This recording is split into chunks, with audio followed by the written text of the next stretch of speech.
All right, so today is July 28th, the last class, point functions. So we're going to cover a little bit on point combinations, and then we're going to discuss how to integrate all of this information, which is quite a lot of it, into clinical practice.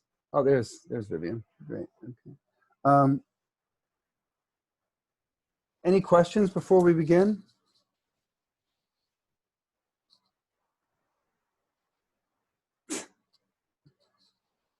Ashley's dog is about to eat her computer. All right. Any no questions? Okay. All right. Okay, so in terms of point combinations, we've talked a little bit about that, and I've uploaded some information to the Canvas site. Hopefully you're able to get that. Obviously, you guys are familiar with point combinations already. You've learned a lot of them in your treatment planning class with Hunter and also your patterns of disharmony courses. So, those are the most simple combinations. Worsley used to use combinations all the time. You're using, like, say, you're treating somebody on, like, say, the CF, you're using the organizing principle of constitutional 5-element acupuncture. You would combine often points on the yin and the yang, interior, exterior, zong and fu, officials of that particular official. So let's say they're, a wood CF, you would do points on liver, you would do points on gallbladder. Sometimes they would be the same type of point, like both source points or both junction points, but they don't have to be necessarily. And then when you're looking at things from the pattern of disharmony perspective, obviously, you're going to be treating an array of points depending on, what's happening with the particular Zong Fu official. And a great example would be like a very common pattern for lung qi deficiency. So, we think, oh, well, it's a lung qi deficiency. I'm going to be focusing mostly on the lung. And that's true. And you would do points like lung 9. Although interestingly, a lot of TCM books don't include anything on the large intestine because, they say by and large, the large intestine as a fu doesn't have a lot of effect on the Zong organ of the lung or the functions of the lung. So, it's basically like lung 9, which is the earth point and the tonification point. And then you would probably combine it with bladder 13, which is the AEP for the lung. And then since it's a lung qi deficiency, they're going to be focusing on points that have a lot to do with not just the lung, but qi systemically, right? Because if the lungs aren't getting enough qi as an organ to work with, they could be potentially deficient. And that could also point to maybe a partially systemic issue. So oftentimes in lung qi deficiency, you'll do points like stomach 36 and spleen 3, which are powerful points on affecting the qi, as well as other points that affect the qi, both systemically and in the local area, namely CV6, qi height, and CV17 within the breast, which is an upper master point of qi, especially for the upper jiao. So this calls to mind when you're just looking at formulas like this, and I say formula because a lot of these patterns were created from an herbal perspective, and then they were kind of like translated over into like acupuncture point functions. So when you're thinking about point combinations, first and foremost is the treatment message. What is it that you want to do for the patient? What's the patient needing? And then how do you translate that into Chinese medicine terminology? And then you want to think about root branch, and implied in that is a conversation that doesn't really get talked a lot about, at least I haven't heard it much, which is thinking about the systemic situation of the patient as a whole, as well as, the small area of function, the more specific area of function that you want to focus on. In this case, lung qi deficiency, or let's say they're a metal CF. So you would say, okay, well, what does this patient need, either as a metal CF or someone that you've diagnosed? So you've maybe diagnosed them as a metal CF, constitutional factor, or you may have diagnosed them as lung qi deficient based on signs and symptoms, right? Based on things that the patient reports, and then based on your own assessments, those are the signs. So then you think about, what does this patient need? And there's a little form I put together called From Patient to Point form. It may be uploaded to Canvas. If not, I will upload it to Canvas or email it to you. But basically, it's an understanding of like how to kind of narrow down and things to consider when you're considering treating different points. And so obviously that depends on your organizing principle. So for CF, like the main things, if you're doing a Worsleyan constitutional 5-element acupuncture treatment, you're going to be looking at the color, the sound, the odor, and the emotion that's predominant or predominant during what are called golden key interaction moments, right? You're interacting with the patient and suddenly the energy of the room, energy of the patient suddenly shifts significantly, right? And really anytime things change is when you really want to prick up your ears, take notice, go into soft eyes, become extra attentive, extra receptive, right?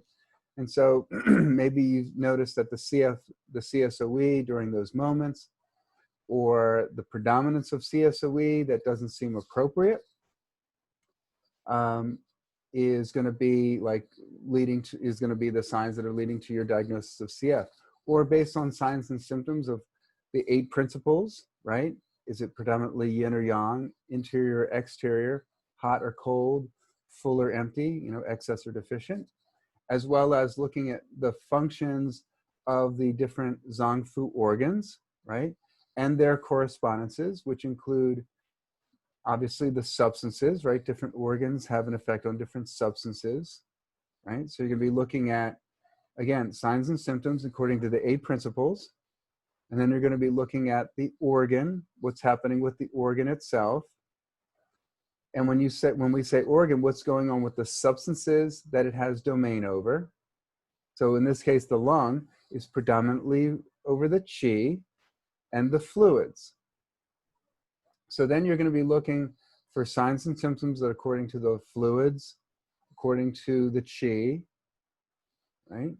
And then you're also going to be looking at different areas of the body. Obviously, it's going to include the lungs, and it's going to include the chest and maybe upper body, right? The upper jiao, which includes like, where the air goes or where the air interacts and circulates in the person, which is the sinus cavities, the throat, right? The nose, and the lungs, right?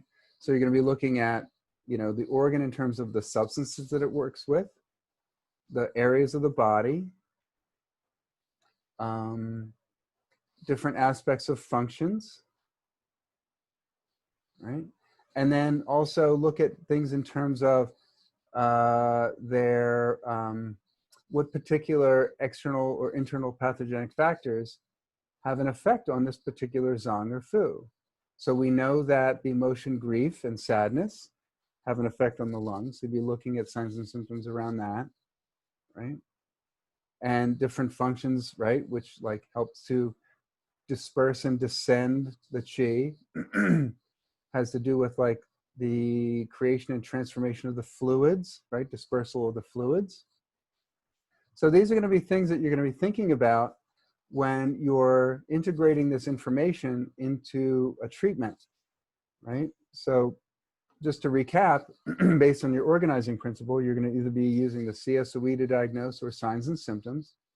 If it's CSOE, right, you're also going to be thinking about, as well as like, okay, that points to a particular element. What are those officials? Which officials seem predominant in terms of pathology? Because again, that's sort of how we diagnose, right? We're not, in this case, like think about it in terms of pathology. We'll get to physiology later, right? So if you've narrowed it down to a particular element, you look at those 2 officials. What are the correspondences? Again, this is where there's a lot of similarities between patterns and CFEA, because you're both looking at the organ systems. This from a more official standpoint, which includes more the mental, emotional, and spirit level functions, right? So you're looking at all those correspondences, what level, right, is the patient's pathology seeming to live on? That is, does it seem to get better or worse with physical changes? Then it's on a body level. Does it seem to get better or worse with their mood or the stories that they're caught in or not caught in, right? Oh, when I'm not caught in the story, I get less tense and I feel better. Oh, when I get caught up in the story, I get more tense, things shut down, my symptoms get worse. That's more a mental level, maybe emotional level, right? Or is it more on a spirit level where the person, it's like there's sort of like a pervasive effect of pathology over many, many areas of this person's life. And it's probably quite chronic and probably like interfering with their ability to experience like a basic contentment in their quality of life, right? So with CFEA, you're going to be dealing with the levels, which you don't really deal with so much with TCM as much, a little bit, but you're going to be dealing with the levels and the correspondences of those officials, which includes the substances, areas of the body, and aspects of function.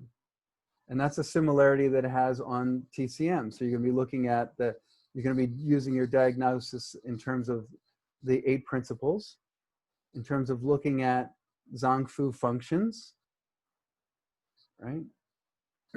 And the substances that it deals with, and whether or not it's impacted by any external or internal pathogenic factor.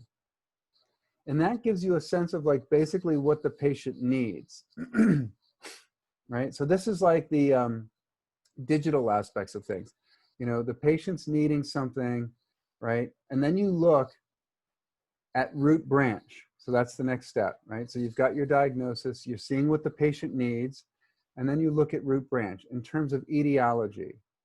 Generally, what's been interfering with the person's quality of life the longest?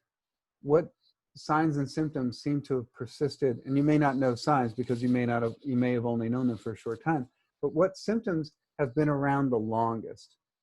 That's going to give you an indication as to more where the root lie, right?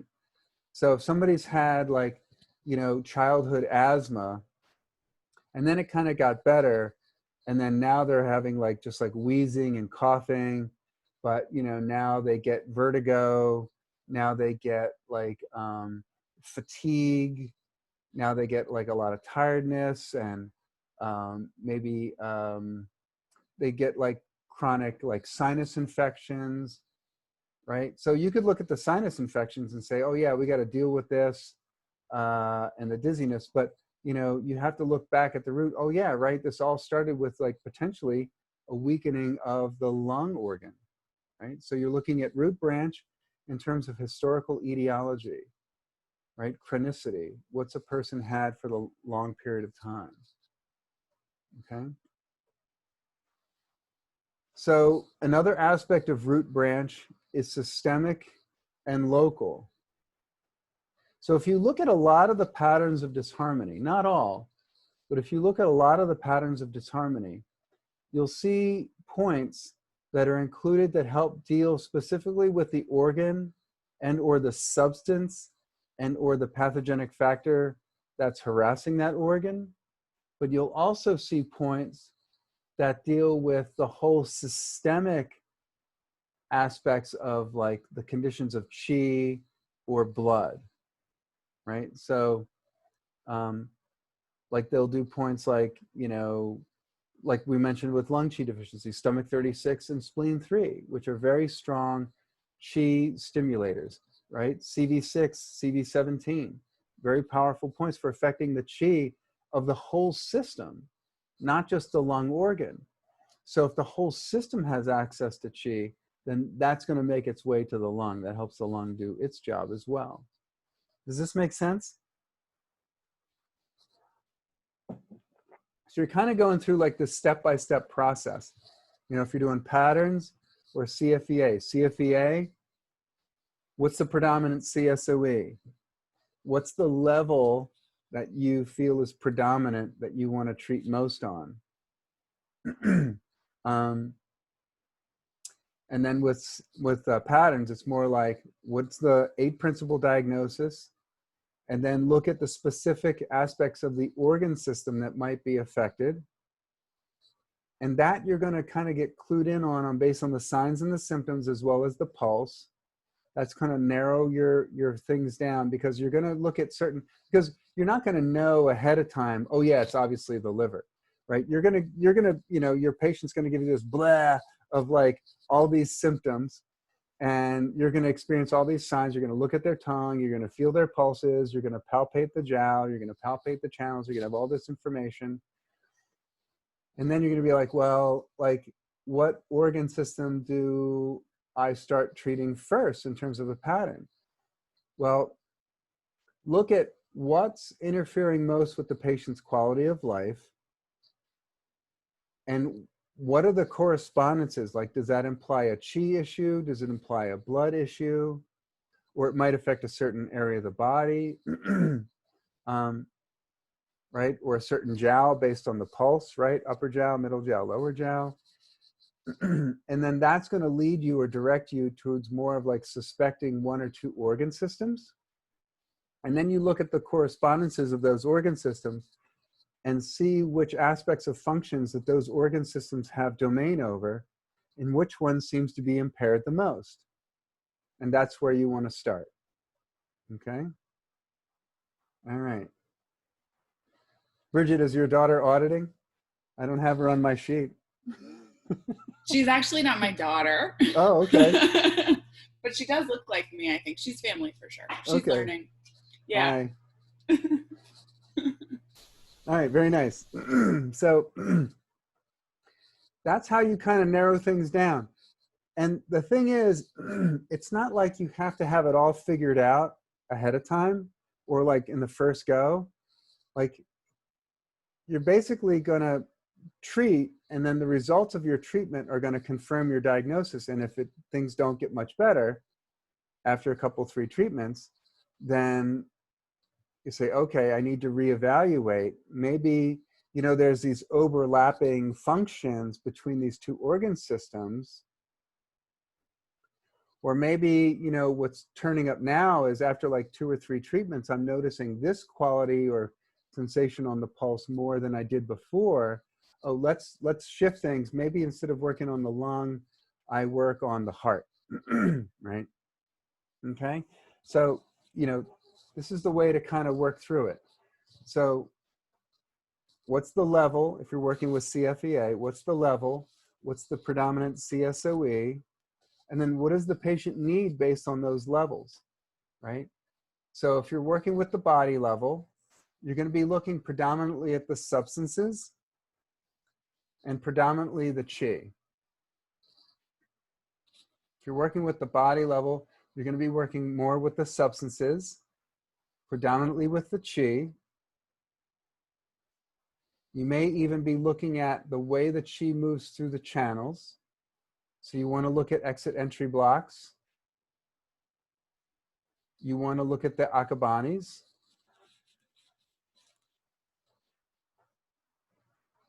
And you also want to do some channel palpation for Ashur points. And then what you'll eventually learn is different ways of assessing the primary meridians via certain movements. So for example, the ability to, like, say this is me standing up, this is me facing this way. This is like my anterior, this is my posterior. My ability to bend over at the waist and stand back up, that's moderated, say, by the bladder and the kidney officials, right? My ability to twist is, torso rotation, that's gallbladder and liver, right? The ability to kind of like extend back, right? That's spleen, stomach, right? So there's different movements that imply. So this is just another way of narrowing down channels, okay? So if it's on the body level, you're going to be looking at predominantly chi.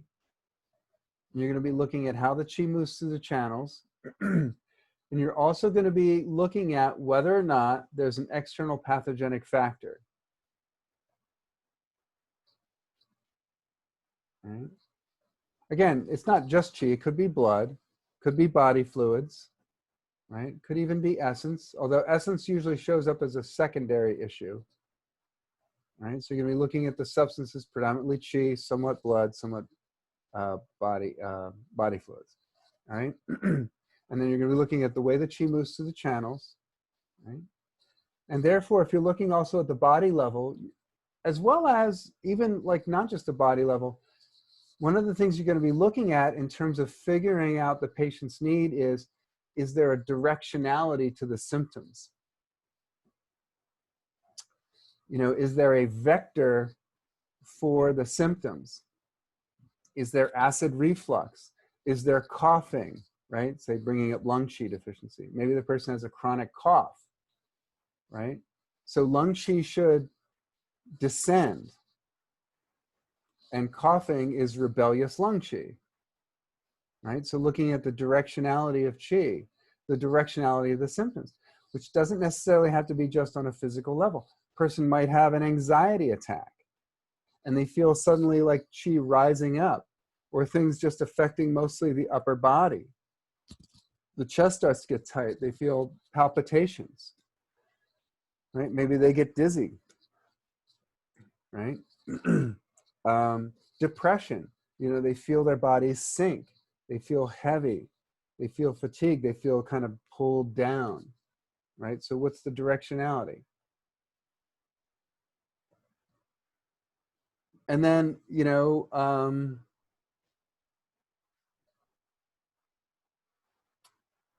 there might be certain themes that people use in terms of what they say and things that they repeat. So anytime a patient says something the same way, like says the same thing twice, I'm paying very close attention. Because, you know, obviously that's on their mind, that's on the forefront of their mind. So that's something that we need to pay attention to, right? So is there an emotional theme to what they're saying?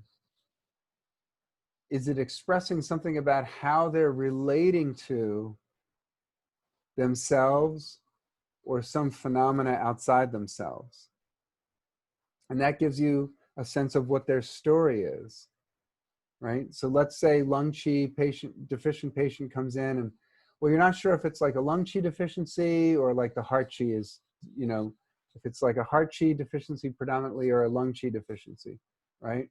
It's hard to really tell.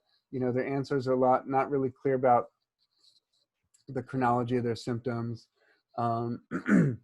So, you know, and they're also anxious, right? So they've got like asthma and they have anxiety. So like, you know, what do I treat first? If I'm not, so I'm either treating them in terms of CFEA, which is I'm looking at the predominant CSOE, right?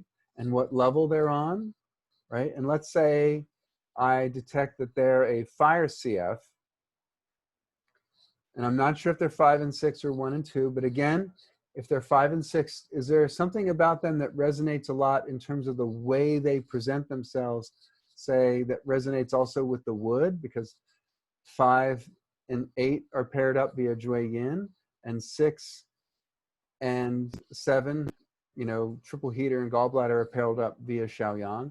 Or does this something else about them, like maybe a secondary characteristic, maybe like some shade of color or some secondary quality in their voice or some secondary emotion that shows up that maybe resonates with the water? Because again, small intestine is paired with bladder and Taiyang, kidney is paired with, heart is paired with kidney in terms of Shaoyin, right? So maybe that helps me to discern. Well, you know, maybe they're kind of like secondarily more woody than watery. So, you know, maybe that's a more vulnerability rather than an attempt for control. So I diagnosed them as 5 and 6, right? So I'm not sure if like their anxiety is from like the fire, like heart qi deficiency, or is there, you know, is the asthma like predominant, right? You know, maybe their heart is responding to some loss of regular rhythm of the lung official, and then the heart starts to freak out. Or maybe the heart is freaking out, and so, you know, as it's paired upper jiao official, like the lung qi is starting to become impaired, right? Because all this rising qi, right, which should be descending and radiating outwards smoothly, is obstructing the lung qi from descending, right? I don't know yet. Hard to say. Like it's chicken egg kind of thing. I've just met them. I'm not really sure.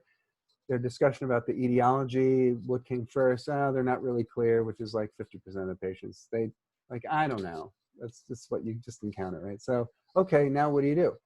So then you look at the pulses and you look at the tongue. Is there anything that's predominant? So are there more signs on the tongue pointing to lung, or what can obstruct the lung, like dampness or cold, right? Is there a thick tongue coat? Is there a depression in the lung portion of the tongue? Is that more significant? Is there a big crack in the middle of the tongue that goes into the lung area? Maybe there's a thick coat and it's white, so there's like cold damp maybe. That's affecting the middle burner, which could be affecting, again, the ability of the clear chi to rise up to the lungs. Or is like a big crack all the way to the tip, and the tip is really red and the whole tongue is red, but the tip is even redder. Maybe that's more predominant, okay? So, all right, chalk one up more for the heart and pericardium. And then maybe look at the pulse. So are the pulse qualities, what stands out the most for you? Is it pulses on the lungs, it's lung and large intestine that stand out more? Or is it pulses on 1 and 2 and 5 and 6 that stand out more? That might lead you to go in one direction or another. Does this make sense? Because you're building a case, so you want to look for the most intense and predominant evidence. So when you're building a case, you want to look for the most intense, that is the most extreme disharmony, and also what they've had the longest, the most chronic, or what did I say? The most intense, the most chronic, and what was the other one? Oh, whatever interferes with their quality of life, I think. I think that's what I said. Sometimes it kind of flows through, so I don't always really remember because I'm actually sort of getting it while I'm saying it. So does this make sense? So you're looking for the predominant evidence. What's most intense? What's most predominant? All right. So then this brings you to what they need, right? So again, that's going to live on a certain level, right? So again, what interferes with their ability to experience quality of life? So they might be needing something on a spirit level, which generally has a lot to do with perspective.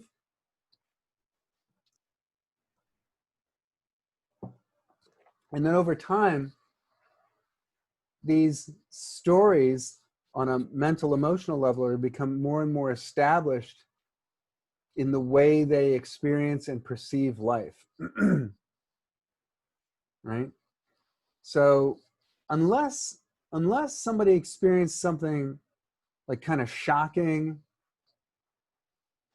you know, spirit level is generally not acute unless there's like an acute, shocking, traumatic experience on that, and it doesn't matter like how they experience. It could be a car accident, or it could be witnessing something or going through something horrible. And again, our mind and our bodies are always with us. So, you know, just because somebody like has a car accident doesn't mean it's just on a body level, right? It could suddenly affect their spirit, right? Or spirit level issues more often than not are chronic because something has affected either the body or the mental emotional level, and it's gone on for so long it's worn down their spirit. It's almost like a repetitive stress injury to their mind.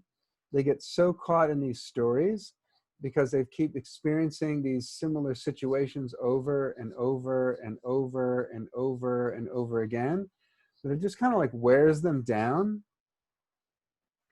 And then some part of their inner spirit either like ends up reacting in some way. And generally, they react either more in an excessive way, like which is more yang in nature, an outburst of some sort. They become more reactive.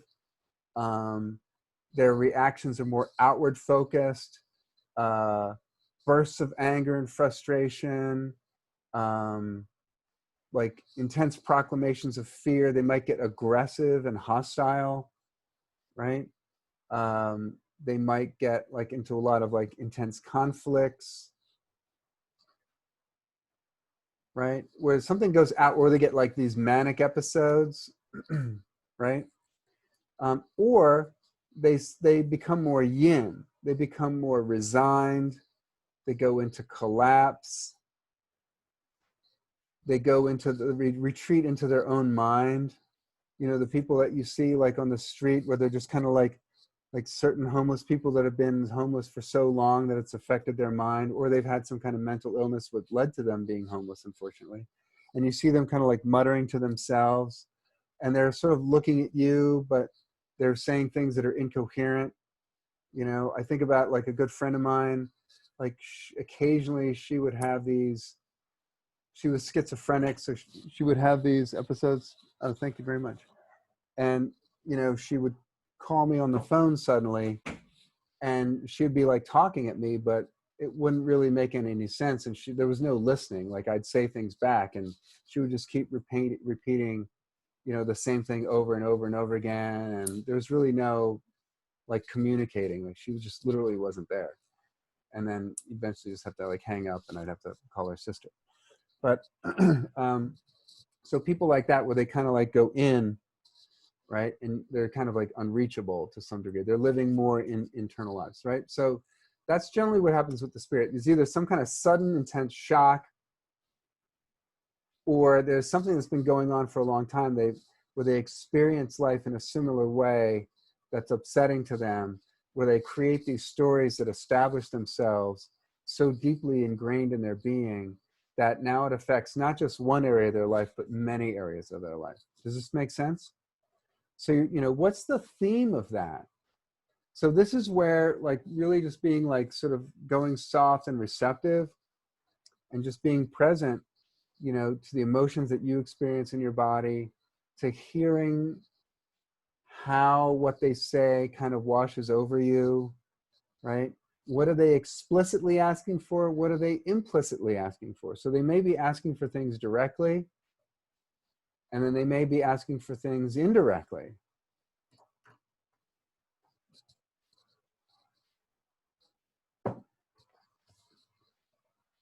All right.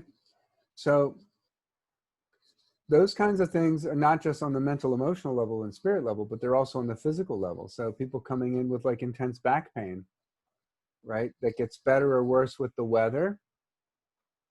Again, there's always going to be components of the mind and the spirit involved. It's never just one level to the exclusion of other levels, but it's what's predominant, right? So, you know, patient comes in with like lung qi deficiency, that's worse in the winter, right? That's, you know, worse with like intense like dryness and cold, right? So, you know, obviously they're needing warming,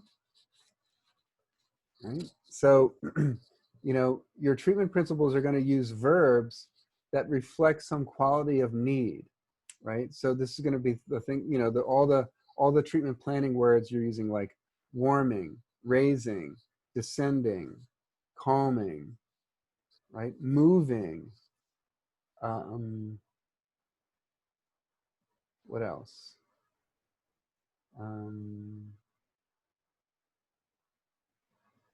Transforming, right? Invigorating. Right? Does this make sense? Cooling. That was the other one. Cooling. Okay. So you're going to think about the need in terms of these treatment principle verbs, right? So you're sort of narrowing down to what elements and officials or what Zangfu organ or organs are needing help, and what's the greatest, like, what's the thing that interferes most with their quality of life. That gives you a focus of the need. And then you're going to think about what terms really resonate with helping this thing that's needy, right? So if they're lung qi deficient, right, and their pulses are really empty and weak, and there's a little crater or like sort of like moist, wet divot in the lung area of their tongue, right, and they're cold, right? Clearly, we're going to want to build qi and warm, right? And we all know also that secondarily, qi is warming. So you build qi, you get that going. The warming is kind of like we're halfway there to taking care of that, right? So you're really looking at like what is most out of balance, what's in need. So they're very cold, their pulses are very weak, they feel tired, they're very deficient, right? So obviously I want to tonify and build. And now that brings you to a point combinations. So depending on your organizing principle, you're going to be looking at root branch, right? You're going to be looking at like the quality of CSOE, what's the nature of the need, what level does this person live on, or what's the Zongfu organ that's needy, and then what's the predominant substance that they're needy for, and then also is there an external or internal pathogenic factor interfering with that organ's ability to function, right? So maybe, you know, they were a swimmer when they were a kid, competitive swimmer. And so in and out of the pool, you know, starting early in the morning, you know, and maybe they live in a kind of a temperate zone kind of place where it's cold in the winter and hot in the summer. So you're dealing with potential wind, cold invasion, right? And then, you know, where do they seem needy in terms of their body? Like you check their jowl, or where do the symptoms kind of live? Oh, like it's sort of pointing mostly to the upper jowl, but the lower jowl is really cold too. So I know that I'm going to have to include different areas of the body. So I've got the organ system, I've got the substance, I've recognized the potential pathogenic factor involvement.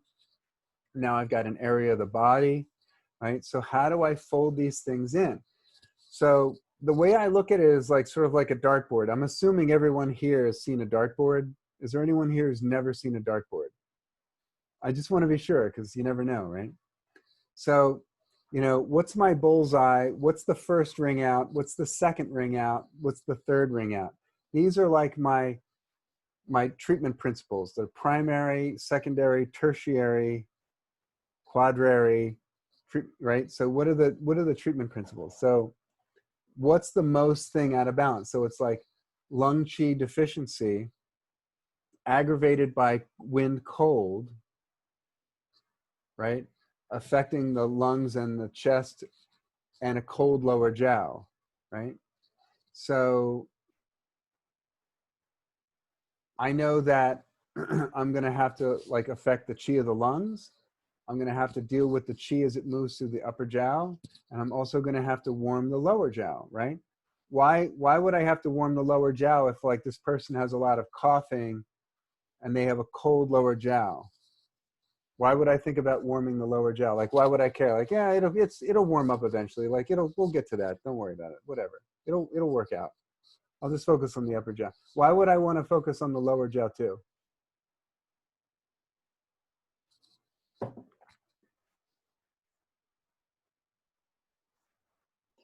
I can try to take a stab at it. I mean, I guess because on a systemic level, it affects everything.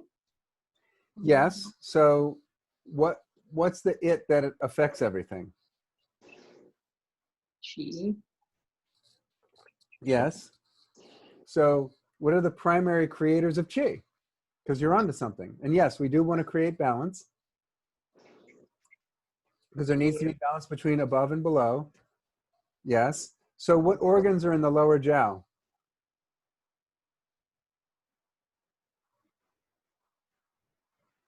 Bladder, kidney, right?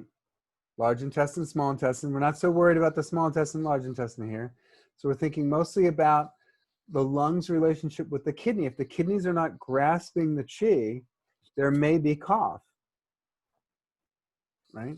So if the lower jowl is very cold, I want to check the pulses to see, is there corroborating evidence that there's deficiency in the lower jowl? So I look at the tongue, I feel the pulse, and if the pulse in the chir position, especially on the left side where the kidney pulse is really low and weak, then I'm going to be like, oh yeah, you know, maybe the kidney's involved here because the kidney's not grasping the qi, and because there's this rebellious lung qi, right? What roots the qi is especially the lung qi is the kidneys, right? So now, yep. So now I'm going to need to involve that, right? That's why I want to check a lot of things. So now we have this combination of systemic and local. Local in terms of the upper chest, local in terms of the lungs. Systemic in terms of the qi and cold, and the kidneys affect the kidney qi's relationship to the lung qi, right? So then I would want to include points up here. I'd want to include points on the lower jiao. I'd want to include points that affect the organs directly, right? And I want to make sure I include points that either overlap with some of these other things that include dealing with the qi and also with warming or dispersing cold, right? So now I've got all these things. So then you just kind of like write out like, okay, so, you know, I want to warm, I want to tonify, I want to affect the lungs, I want to affect the kidneys, I want to deal with the cold, I want to deal with the qi, right?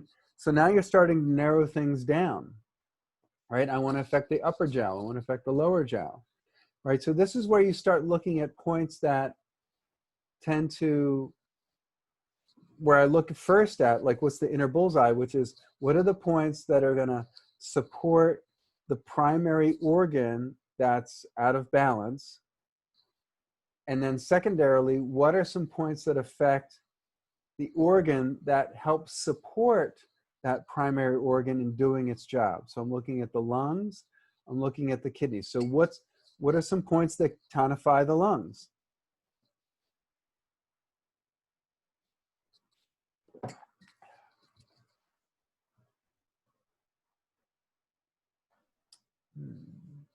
Lung 9, yes, lung 9, lung 11, right? Lung 11 a little bit, more like maybe lung 10 to clear out if there's heat or to bring warmth, because that's along the co-cycle. So when in doubt, look at Sheng cycle and co-cycle. But I like where you're going with lung 11 because that does clear external pathogenic factors. So that's certainly a possibility, right? So if there's a lot of symptoms of like wind and cold, I may want to bleed lung 11 to kind of clear that out, and then come back and tonify lung 9, right? And then what's a nice point, Ying Spring? Well, Ying Springs are more about clearing heat, and we're dealing more with cold, right? So, so another secondary level, so there's your bullseye, which is like lung 9, right? Maybe lung 11 if there's like an intense amount of like wind and cold that you want to clear out from the channel, from the organ system. So then secondarily, what I want to do is I want to support the organ system. So another way of adding support to any organ system is the AEPs. I'm a huge fan of doing AEPs. Now, since they're cold, what else could I add? Yes, Moxa, perfect, right? So I would Moxa bladder 13, right? And since it's on the, there's cold in the lower jiao, I might want to Moxa the AEP of bladder, I mean, of the kidney, which is bladder 23, right? So bladder 23 is a great kidney qi, kidney yang point. Also to a little bit of an extent kidney yin, not so much, like just a tiny little bit, but it's really good for kidney yang, kidney qi. And also that helps to, and it's on the lower burner, so you could warm the lower burner. So we're already starting to formulate like a plan based on their need. Their need was to tonify the lungs, tonify the qi, and warm the upper and lower jiao, right? So there's your treatment principles, right? So now picking points is relatively simple because you've got the body areas, upper jiao, lower jiao, right? You've got the organ systems, and you've got the pathogenic factors, and you've got the substance, which is qi, right? And you've also got directionality. You want to descend it, right? So you may want to add like maybe one more point on the front that's sort of near the level of bladder 13 that affects the lungs dispersing and descending function. Can anyone think of what that might be? So on the front of the body, it affects the lungs. It's roughly at the same level as bladder 13. So CV17 would be an outstanding point. No, it would lung 1. Everyone's like, oh yeah, lung 1. Right, but I like CV17. It's on the chest, right? But also I want to deal with the lower burner. So like another way of creating balance, which I think Vivian mentioned, which is like front, back, upper, lower, right? So I've got lung 9, right?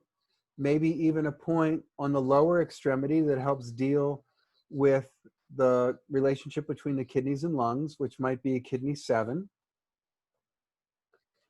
And then I've got front and back, right? So I've got bladder 13, bladder 23, now maybe points on the front, CV17, maybe lung 1, and CV6, which deals with the chi, right? And voila, there's your point combination. Lo and behold, you look up in a point location in like some book, and you look under lung chi deficiency, and voila, there they are, most of those points. So that's how they came up with that strategy. Now they were also thinking about systemic in terms of stomach 36 and spleen 3. Why might they go to the earth, chi points on the earth, to tonify lungs? Like, why might you do that? There's 2 reasons.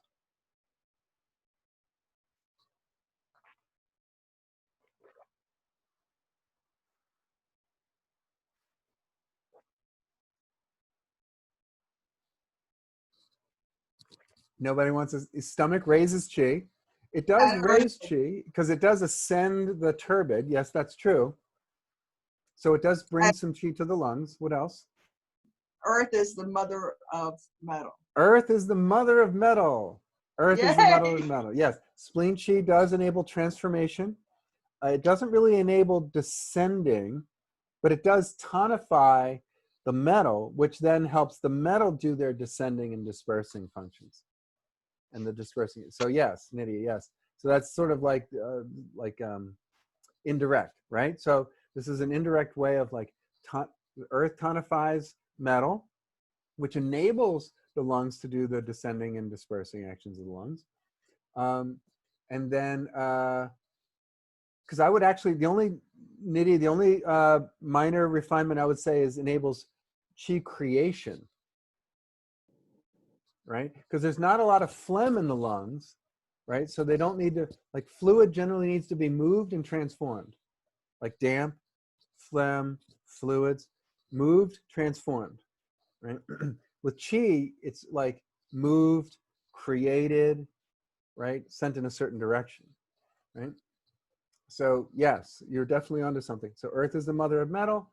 And then earth also is the primary, one of the primary elements responsible for chi, the just systemic chi creation, right? Because it's the gu chi that goes up to the lungs to combine with the air chi of the lungs to create chi in blood, which goes through, also combined with the kidneys, which brings up a certain amount of like the yuan chi, right? Which ends up becoming like our functional zheng qi and blood after it goes through the heart. All right, does this make sense? So when in doubt, look at like the Sheng and Ko cycle. So obviously this is completely clear and you've got this completely memorized and you'll be able to apply this immediately.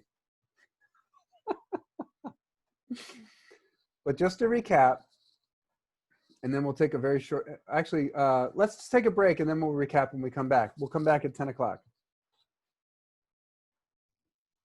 All right, so again, when you're looking at point combinations and you're looking at treatment principles, again, think about what's the deep need of the patient? What level does that seem to live on, body, mind, or spirit?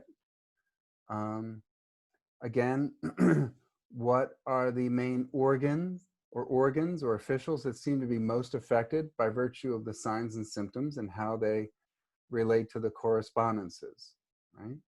So you're looking at the signs and symptoms, again, because you don't know what organ or official, because a lot of times when you read this material, you're learning about the organs, and then, okay, they have these, correspondences.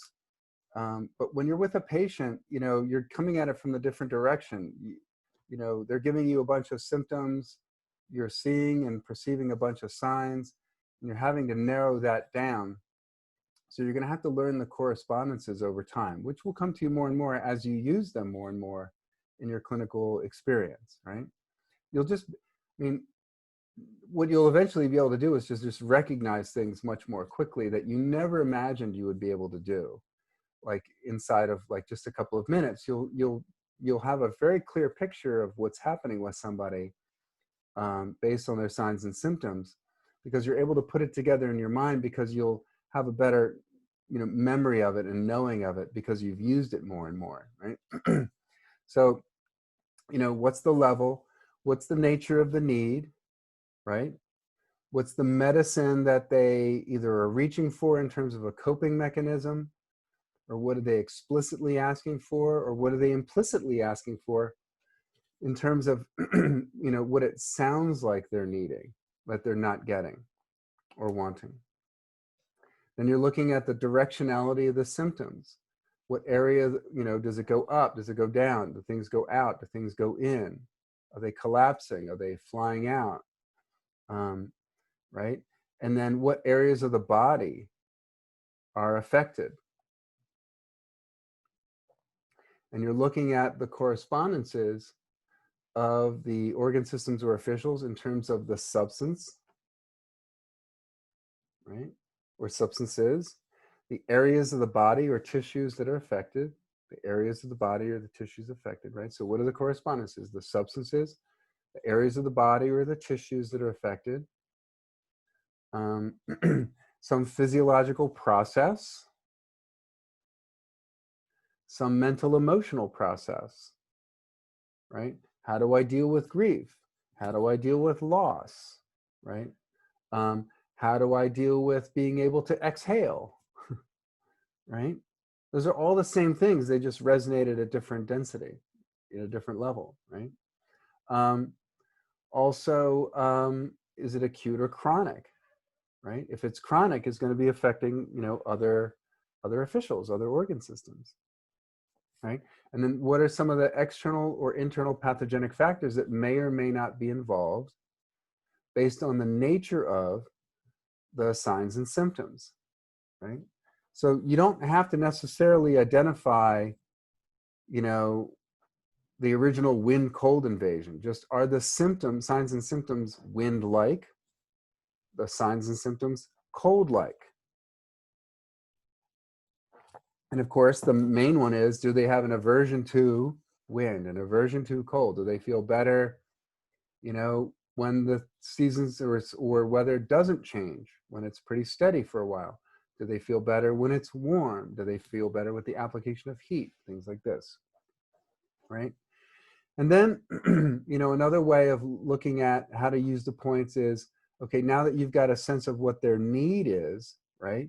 Need in terms of, okay, these particular organs or officials need support at this level, involving these substances, possibly involving these pathogenic factors that are affecting these areas of the body, right? With your 8 principle diagnosis, maybe it's a full condition that needs moving or releasing, moving stagnation, clearing or releasing, some pathogenic factor that's built up, or maybe it's a deficiency that needs to be built or tonified, right? Then another thing to think about is like, what's your overall impression of the patient? And this is something that doesn't get talked a lot about. And Lonnie Jarrett mentions it as Tong Shen Ming, which is like spiritual illumination, spiritual illuminated brightness, which is basically like an intuitive knowing. So when you're really connected to the patient, what's your gut sense about what they need? And I'm always looking at what's the nature of their coping strategy, because that tells me a lot.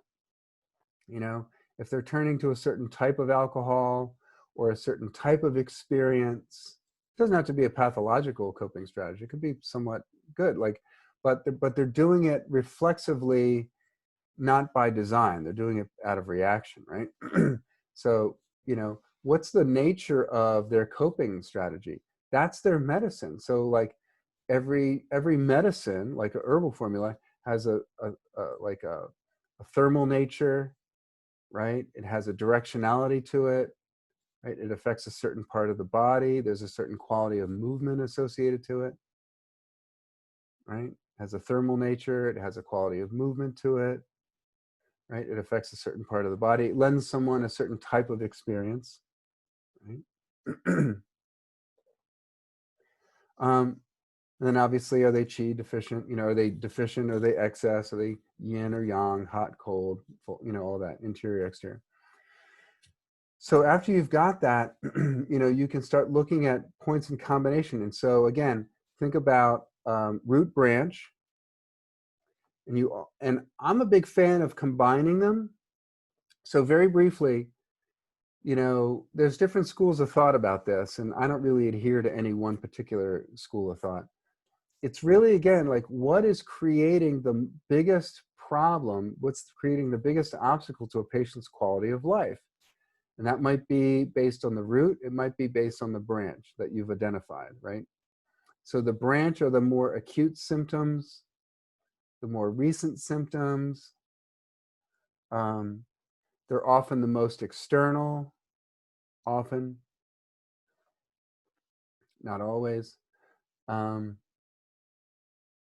And then the root is like, okay, what, historically, like back in the beginnings of when these disharmonies started, like what seemed to be the disharmony that like first was notable, maybe the things that they experienced before they were inspired to go to a doctor to get some kind of diagnosis, right? Or tracing back their historical lifestyle behaviors and activities, like a swimmer who started at a young age doing a lot of swimming and they developed kind of like asthma, right? Okay, so thinking about root branch. And then you also want to think about local distal. So root branch, local distal, above and below, and front and back.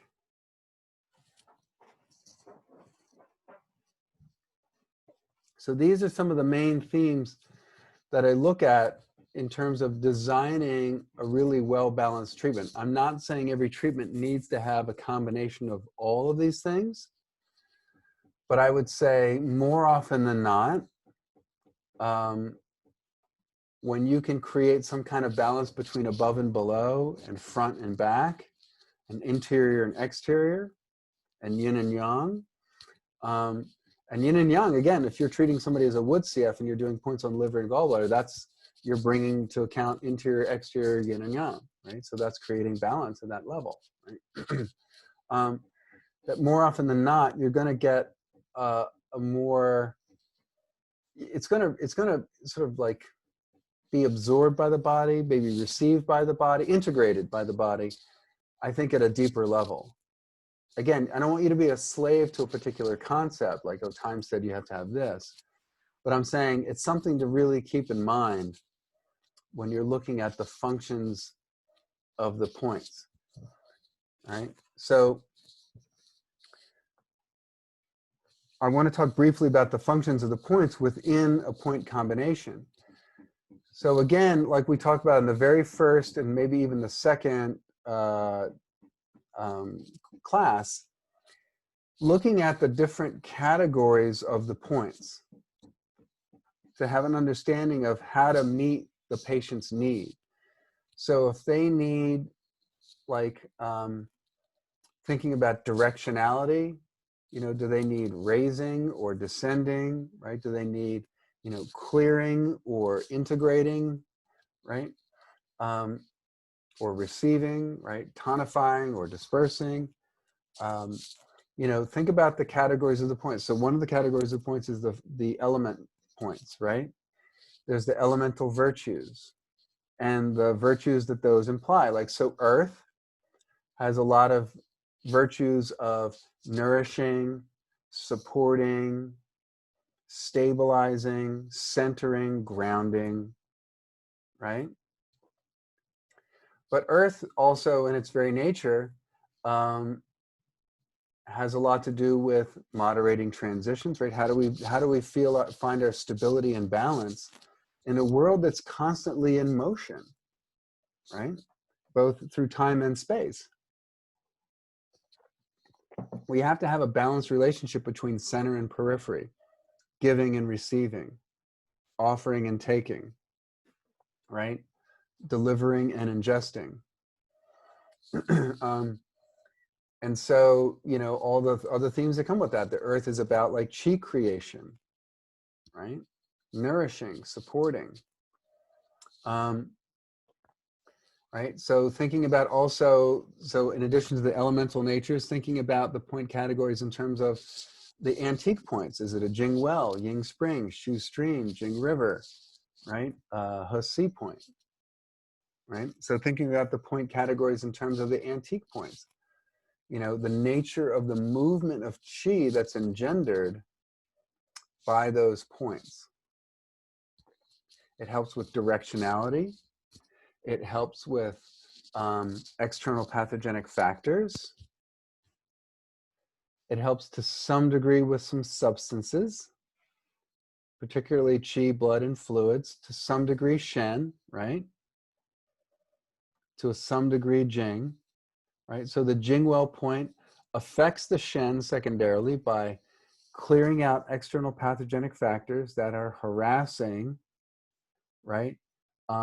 The sensory organs, or maybe even internal organs that lie at the opposite end of the channel, right? So like your lung qi deficient patient, maybe there's a lot of when cold, especially cold, right? That's harassing, you know, the face, right? So the lung channel ends here at the, you know, lung 1, or begins in lung 1, right? But that also deals with like, you know, the opposite end of like, you know, the face, right? Where the lung affects, which is the nose, right? The face, okay? The sinus cavities, right? So looking at the elements, looking at the point categories in terms of the point categories, right? And the nature of movement that's engendered by those categories, He point, Ying Spring point, and so forth.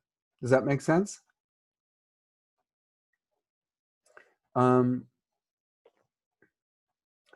Another aspect is, you know, like, again, the point category, what type of point is it? Outer bladder line point, AEP, front mu point, back shu point, window of the sky point, right? So this all implies, it also has certain implications of their functionality, okay? So these are different ways that you, and also like based on the point name, right? The point name might evoke some kind of legend or story or relationship, right? Like spleen 4, Gongsun, which is like grandfather, grandson, or grandmother, granddaughter, right? That evokes this relationship of something that is like under the care of an elder. But imagine that that elder is royalty. Wow, right? So that's amazing, right?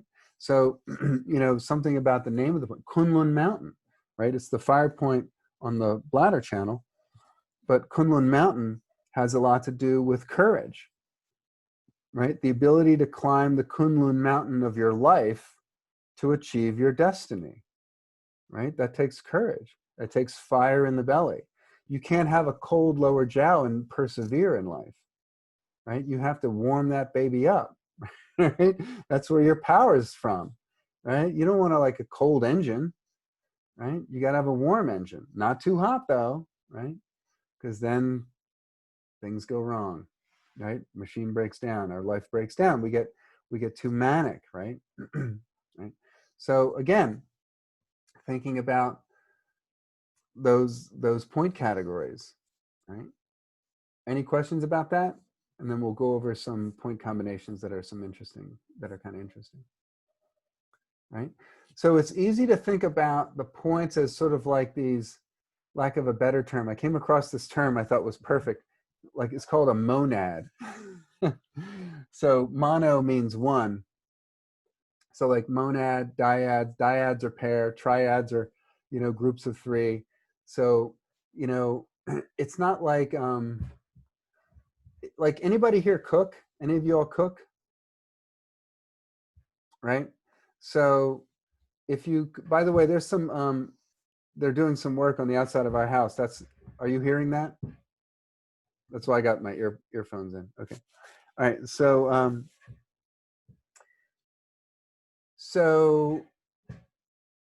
different points by the functional aspects, so by their nature, by their functional aspects, are kind of go together, right? So, sometimes they can go together in surprising ways.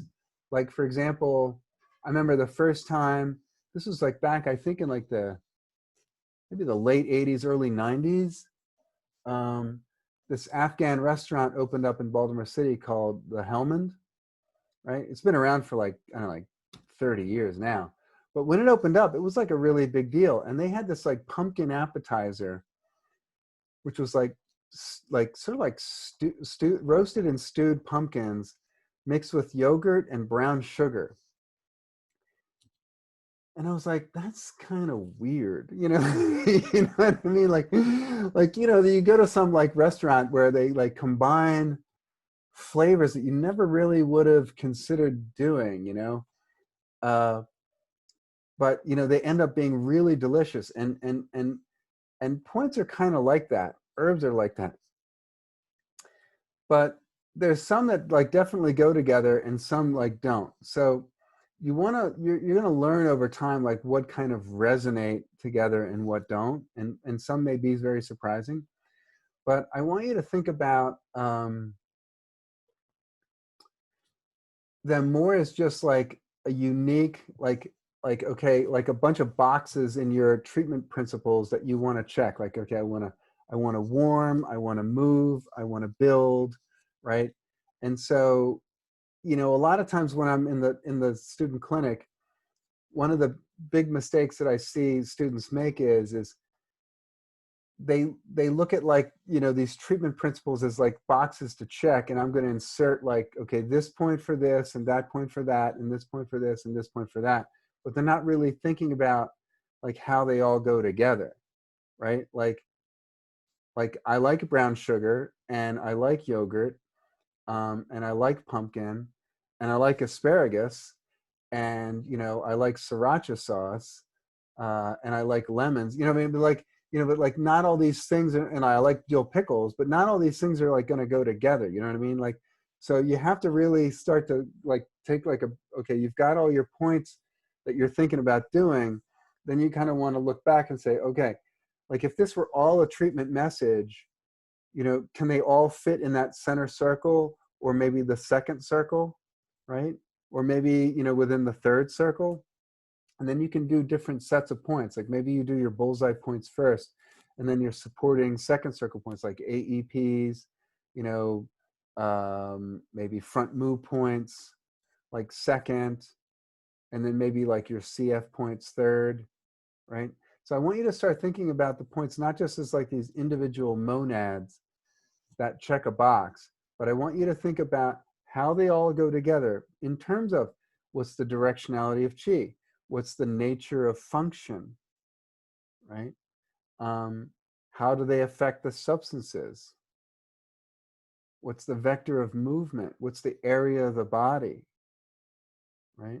What's the substance it deals with? What's the quality of being that it's engendering? Because you want your treatment to be a message, and you want the message to be very clear and concise.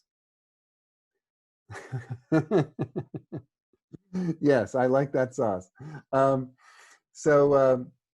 Again, think about it as like sort of creating like this treatment message soup that you're delivering your patient as medicine, right? And not just like a bunch of treatment principle boxes to check, right? That's something that's really important. And over time, it'll become more clear, right? So let's go over some point combinations that are fairly well known, that are kind of nice to look at. Let's see. All right. So one of the most common ones is the four gates or Buddha's gates. So does anybody remember the points in the four gates or Buddha's gates?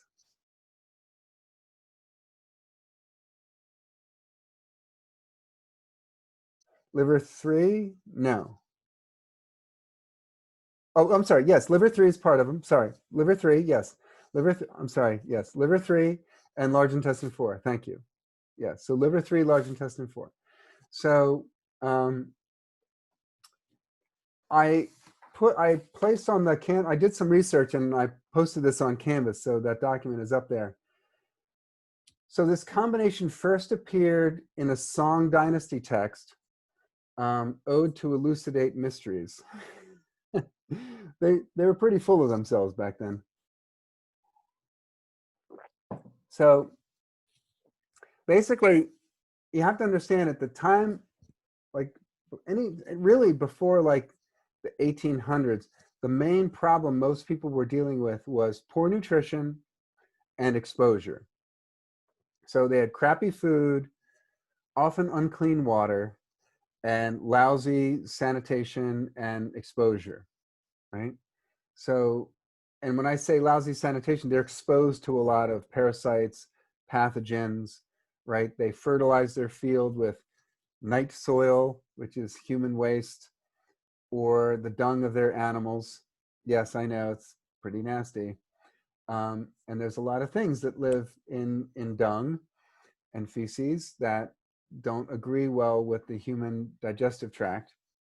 And so just about everybody had parasites and worms, even royalty, because, they maybe had a better quality of produce in that it was fresher. And maybe they had more access to water, but, they were still fertilized in the same way.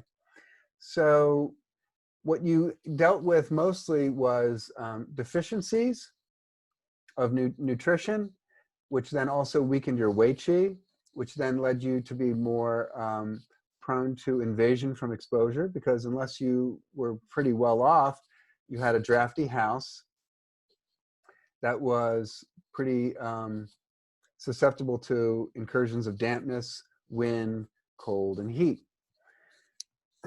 And so anytime there's a deficiency, chronically, there's going to end up being a stagnation. You're exposed to some external pathogenic factor, then there's going to be some kind of stagnation, which over time leads to some deficiency. So the four gates was really about expelling pathogens that are affecting the upper body, predominantly wind, secondarily wind cold and wind heat, and dealing with stagnation, which is empowered by liver 3, right? The liver is in charge of the smooth flow of qi, not just physical qi, but emotional qi. People back then did not have the capacity to satisfy their desires the way we do now. They didn't have 7-Elevens back then. They didn't have bodegas. Like the nice thing about New York is if you wake up at 2 in the morning and you want a Dr. Pepper, you walk to the corner bodega, you get a Dr. Pepper. Craving satisfied. It's 2 o'clock in the morning and you decide you want another shot of dope. You go a few blocks over to 2nd Street and you put your $10 to a slot in the concrete wall and they give you a bag of dope. So, craving satisfied. So in the old days, they didn't really have so much of that. So there was a lot of also, your destiny was kind of out of your hands. Your livelihood was up to the weather or up to people more powerful than you.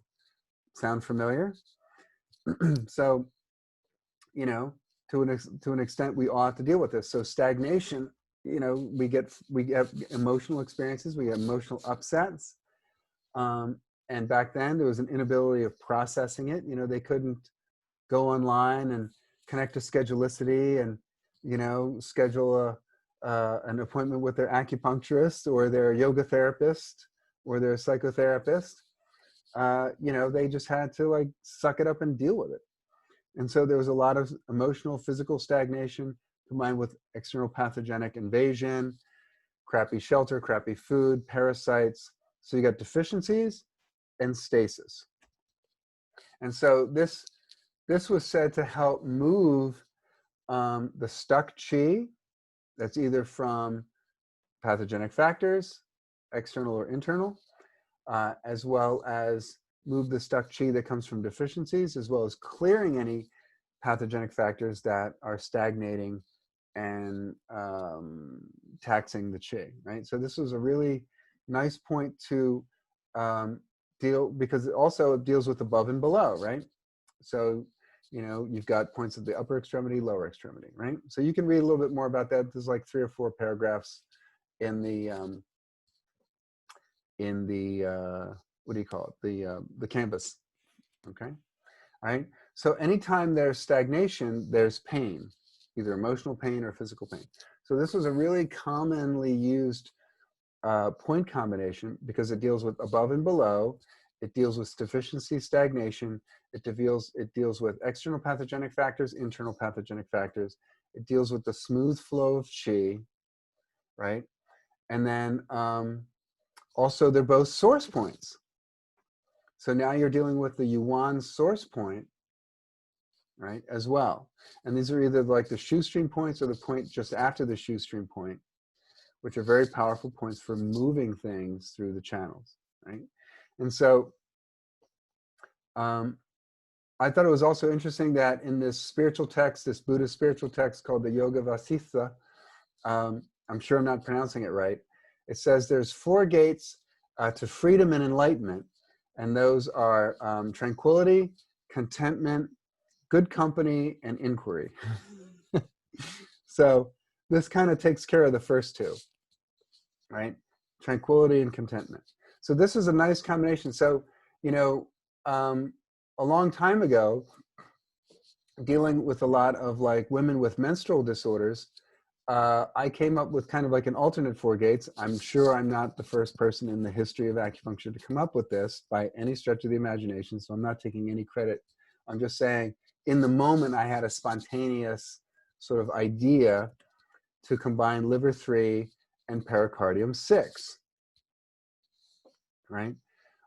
Because especially people like who were dealing with a lot of like emotional intensity, pericardium 6 is said to open the chest, which is code for, you know, opens the chi that's moving through the heart and the pericardium, right? To relax it, and also to relax the diaphragm. There's also the alternate 4 gates, which is liver 14 and lung 1, right? Where you do liver 14 on one side, lung 1 on the other, lung 1 on the other, liver 14 on the opposite, right? So these are like alternate 4 gates. So you can also come up with like your own sacred geometry, looking at different, to take into account certain areas of the body, like IDs and EDs are a perfect example. You've got this obelisk shape, which have been used, my God, for like thousands upon thousands upon thousands of years by various cultures to signify directing the influence of heavenward down and funneling it and directing it almost like a lens that focuses it to the base. And in this case, the base would be the human being, right? So you've got, you know, obviously this arrangement of IDs and EDs on the front and back, which is like an obelisk directing this chi from heaven to, right? So what does that do? That incurs enlightenment, right? That fosters enlightenment. So I want you to think about different combinations. So another combination is like very common. It's more about, and I've also included this on like the general guide to point functions. I've put that up on the Canvas site as well.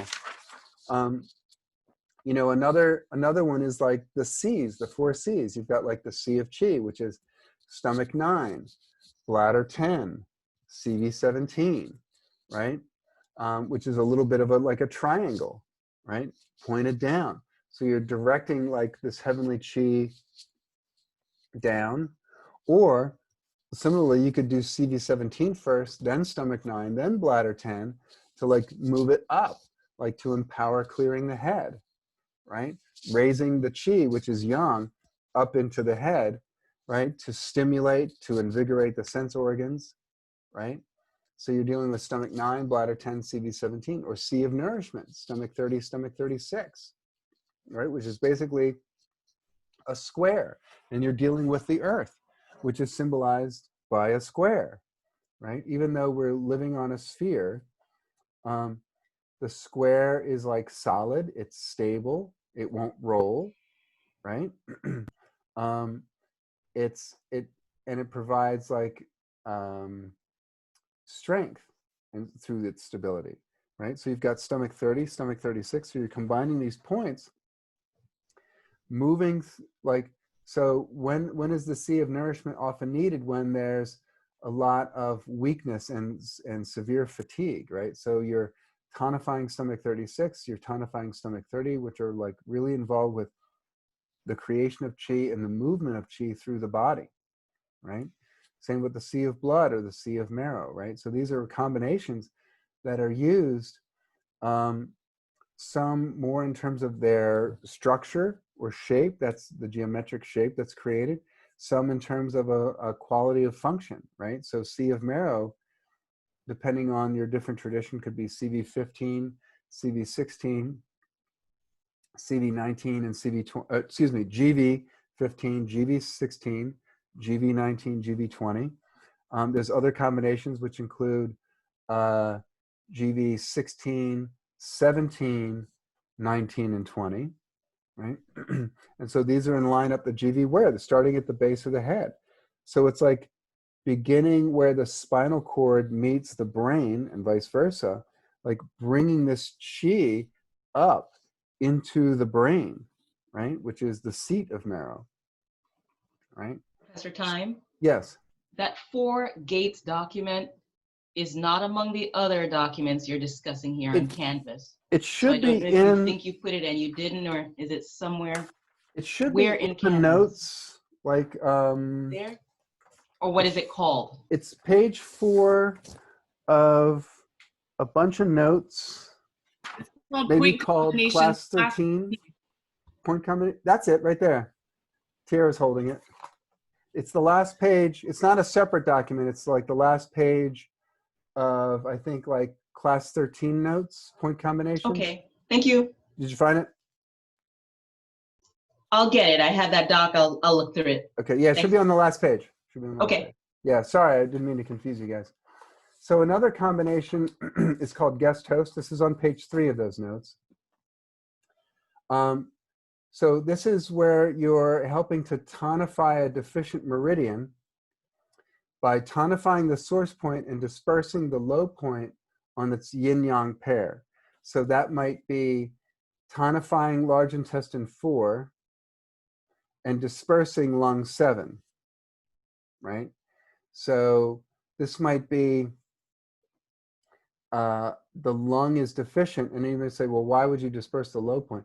But like the large intestine, the lungs are taking a beating from some kind of pathogenic factor. This helps to actually clear the pathogenic factor, which is taxing the lung, which then takes the burden off the lung. So that's one way of actually tonifying, even though you're doing a sedation motion, because the action is to clear wind cold or wind heat from the lung, right? Another example is like say spleen 3 and stomach 40 to clear phlegm. So when I would use the C of marrow treatment would be any kind of neurological disorder, or what's called Wei atrophy syndrome, where the person has suffered some kind of like nerve damage. So there's either some kind of like peripheral neuropathy, limb or muscle weakness in an extremity, of a chronic nature that generally may involve like signs and symptoms of a long-standing external pathogenic factor invasion. So like athletes who experience injuries that don't heal properly. They were never able to give it rest. They were never able to recover, because you have to keep working out, you have to keep performing. Repetitive stress disorders, repetitive stress injuries, right, over time affects the tonicity of the muscles because they're not just getting innervated, right? And so that's way atrophy, or any kind of neurological issue, right? Or any kind of wind disturbing the head that's based on a lot of underlying deficiencies that you would feel on the pulse and perhaps see on the tongue as well. Okay? So like vertigo, dizziness, like blurry vision, a lot of interior wind signs that affect the head, Bell's palsy, right? You could do Sea of Marrow to tonify the underlying marrow, which also affects the blood. Okay. Right. So another guest host treatment might be like spleen 3, stomach 40, where you're trying to clear phlegm that is taxing the spleen and interfering with the spleen's ability to generate and transform, and transport the chi that the stomach and spleen are creating. So some people are getting enough to eat and they're able to digest the food, but the nutrients aren't able to make it to all four corners of the kingdom because there's so much damp. So that might be from a damp diet that's obtunding the transportation of the chi, the goods, and the transformation. So things build up as adipose tissue. The damp builds up. You get a lot of mucus, a lot of phlegm, right? A lot of obstructions, right? Especially like in the joints. So this would be somebody who drinks a lot of alcohol, eats a lot of fried foods, eats a lot of dairy, eats a lot of fried dairy, right? You're at the bar and you eat like an entire basket of fried mozzarella sticks, right? Or what are they called? Like those, like I can't remember what they're called, but it's like basically like potato wedges that are fried with cheese and sour cream and bacon with your beer or with your whiskey. Like, okay, you're just basically saying, when do I want to suffer arthritis and peripheral neuropathy and foggy headedness? Because it's going to come, right?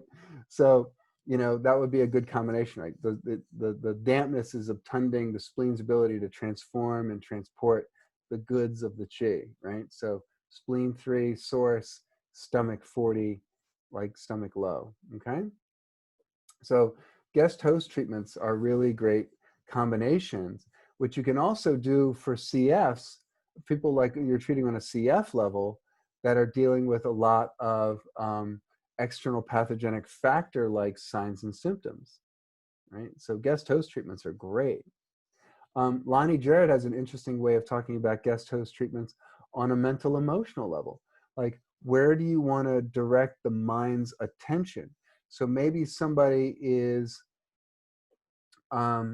focused more on giving than receiving, and which is not bad, but it's become so imbalanced that they're doing it reflexively out of reaction and not out of thoughtful, present connection to the needs of the moment, right? So they're more in reaction. They're doing it out of habit and reflexive reaction, rather than being really present and thoughtful and like listening to the call of your heart to be guided to do something. So you would do the source point on where you want to direct the mind's attention. So if you're always outwardly focused, on the needs of others, what other people think about you, what other people are needing, and you're completely neglecting yourself, or you're disowning your own needs, like you have a lot of need, you do feel needy, but then you maybe feel guilty about it and you judge that. So the way you compensate is to just reflexively, reactively just give to others, which again, could be worse. But again, you're taxing your chi because you're not living in a state of harmony. You're not connecting to your heart. So where you want to direct the mind is back inwards towards your own inner needs. So you would do spleen 3, the source point, to direct the mind towards the zong, right? To connect to your needs.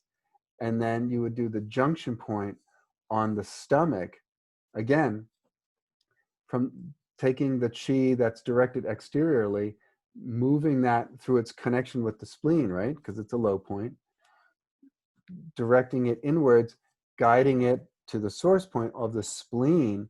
So you're guiding the mind inwards to be more thoughtful about your own needs and centering and grounding yourself, right? Because if you're constantly giving too much, you unbalance yourself, right? It's too much outward, right? You need a little more inward.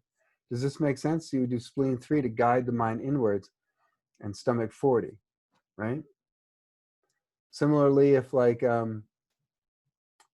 maybe someone is constantly like in their head and like judging and getting pissed off, and they're never really able to express themselves and take effective action. There's just this seething resentment for people like not,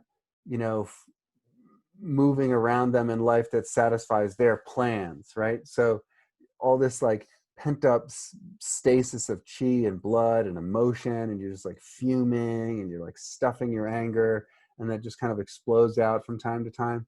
So you want to direct the mind out. How do I like express my anger, my resentment, and take that and come up with a plan, and then to like bring that plan out into the world, right? To bring it out, to express yourself creatively, or like make requests, or take effective action, like like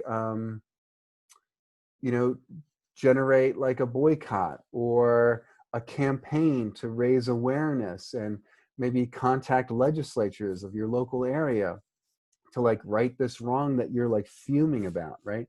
So that would be liver 3, like connecting to that upset that you're holding inside, and then taking that, liver 5, right? The junction point, to help vent that out from the interior, and then to direct that outwards to the gallbladder, which then can interact with the exterior, gallbladder 40, to take effective action, right? To put those plans into some kind of action, right? To manifest something outside, to take effective action outside yourself, right? So you're directing the mind outwards to the gallbladder. Does this make sense? I don't know if I'm explaining this well. Okay. So that's nice, a way of using like guest host treatment. Again, the movement is from the junction point to the source point, right? So you can either use, oftentimes the junction point is a way of venting pent up emotions, right? And that either needs to be like, okay, I have a tendency to reflexively like just blah to everyone else. So I need to kind of direct the mind back inwards to be maybe more thoughtful, contemplative before I just react and express. Or maybe I'm fuming a lot, so I need to vent the interior towards the exterior. That's the junction point on the zong. And then the source point on the fu, to direct the mind outwards, to then kind of like, okay, how do I get this up and out of my body, out of my mind, out of my heart, and take effective action? Does this make sense? This is a really nice combination that I do a lot on my patients, right? And then you can take like, then you can think of points to support that. Well, what finances that type of movement, either physically to deal with the phlegm and damp, or emotionally to deal with the anger and the upset and the frustration that's pent up? So what finances that?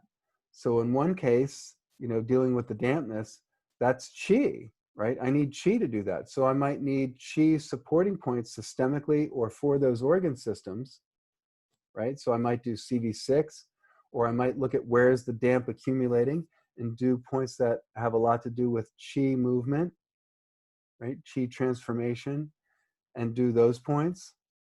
I might look at a certain jiao. I might look at, okay, like certain organs are really good at dealing with, maybe I'll do the AEPs or the front move points, right? So these are your supporting points. Maybe maybe points on CV or GV would support that treatment principle verb, right? So I maybe include maybe some CV or GV points. Maybe, you know, this damp phlegm is affecting a certain part of my body, so maybe I do local points in that area that resonate thematically with, you know, what I'm trying to do. Does this make sense? Right? In the case of the liver frustration and anger being internalized and not expressed, right? So what finances that is the ability to, there has to be enough chi to like move this blood that's stagnating, right? That's stagnating these emotions. So I might need to do a chi point to build the chi systemically or with the liver, right? Or I might need to stimulate some qualitative function. Maybe some aspect of the Shen is what would finance this movement. Maybe great esteem, like, yeah, I actually feel worth doing this. Like, yeah, maybe I can stand up to City Hall, right? You know, maybe I can be a potent force in the world to make a difference, right? So maybe I combine that with Liver One, with Spirit Seal. You see what I'm saying? So I'm financing it on the blood level, I'm financing it on the Shen level, right? So what would empower one's ability, the patient's ability to manifest what needs to happen, right? So if it's about venting to the exterior and expressing oneself, you have to think yourself worth it, and that you can maybe make a difference. Maybe I think about doing these things, but then I feel resigned and hopeless, and that continues this process of stagnation. So maybe I do Gate of Hope, Liver 14. You see how these are merging? All right. Hopefully you see this. Hopefully this is making sense. All right. So I wanted to just touch base on a couple of other combinations that are predominantly physical in nature, but also will have a secondary effect on the mind and emotions. And these are the 4 flowers, which is on page 3 of your point combination notes, which might be under module 13, class 13. The 4 flowers are bladder 17 and bladder 19. So it says in the notes they're great for building chi and blood, but they're really great for building blood and chi. Blood predominantly. So, and not only is it about creating blood, it's half about supporting the body's ability to generate blood, but also half about making sure that that blood is moving and invigorated. So bladder 19, right, which is also sort of like the AEP of the gallbladder, is part of what can help tonify the blood. And then bladder 17 is a blood moving predominantly point. It can help create blood a little bit, help generate blood a little bit, but it's more about moving chi by opening the diaphragm, right? Because if the diaphragm gets tight and stuck, right, the chi stagnates, and blood is the commander, chi is the commander of blood. So blood is like, you know, the wind that moves the water through the river, right? So anytime you're dealing with building blood, you also want to make sure blood is moving, and bladder 17 is your go-to. Okay, so this is called the 4 flowers. The next is called the 6 gentlemen. Again, it's 4 flowers because you're doing this bilaterally, right? Bladder 17 on the left, 17 on the right, bladder 19 on the left, bladder 19 on the right. These are also great to moxa. Any point that's really good for blood is going to be good to moxa. Any point that's good for blood is good to moxa. The other point combination is called the 6 gentlemen. Again, these are needle bilaterally, which is bladder 17, bladder 18, and bladder 20. So this is like the diaphragm shu, gahuang shu, AEP for the liver, and AEP for the spleen. And so these are two of the organs that are most predominantly involved in the creation and smooth movement of the blood. Right? These are, I would say, quintessential points for anybody that's systemically blood deficient based on pulse and tongue and signs and symptoms. Also, think about the blood as the physical matrix for our sense of consciousness. So people who are like kind of dull-witted, they feel kind of out of it, they feel kind of, their shen is lusterless, they're lacking a lot of passion, right? Their pulses are really low. They seem a little bit foggy-headed and kind of slow on the uptake. You know, a lot of times that can be like a blood deficiency, right? Also, you know, just their shen is lusterless. They're not really with it, right? So they're very blood deficient and to some degree chi deficient. So this is a great combination to do for people like that, especially if they're like really depressed. Because again, bladder 17 is right at the level of the diaphragm. Opening the diaphragm, I think, is imperative for treating like depression. Does it have to be part of every treatment? No, but I would definitely include it frequently, right? So this is any point, this is for any situation involving like severe blood deficiency that's affecting the chi. They're tired, they're listless, their complexion is very sallow and wane, colorless. You know, and this could be for for people of any skin tone.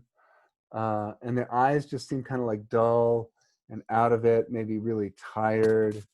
You know, and then that affects their shen, right? They're not super present and with it. They're kind of like slow-witted, right?